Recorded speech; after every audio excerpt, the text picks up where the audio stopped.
Здравейте, приятели! Сега ще ви кажа, направя клип как се настройва терминатор GL5.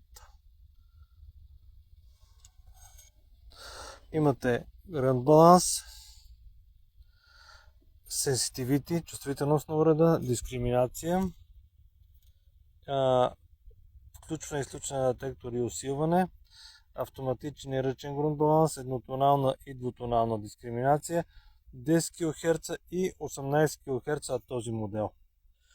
Включваме детектора, намаляме леко да не ни дразни звука. Хубаво, когато сте на полето, да работите е така при това положение. Леко да жужи. Намаляме в момента лекичко. Когато сте на автоматичен грунт баланс, този потенциометър не участва. Не работи. Дискриминация на 5. Автоматичен грунт баланс. Еднотонална дискриминация 10 кГц.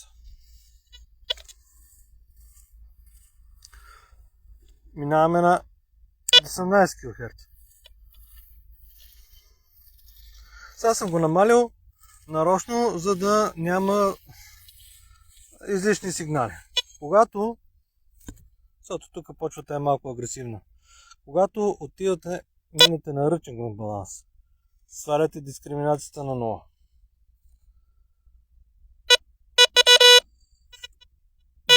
Потенциометър може на 0. Почвате да помпате. Въртите потенциометъра. Малко ми е незгодно с една ръка.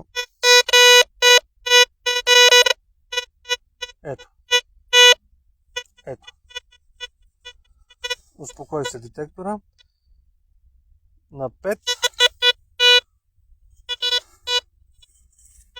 Тук има някакво желязо.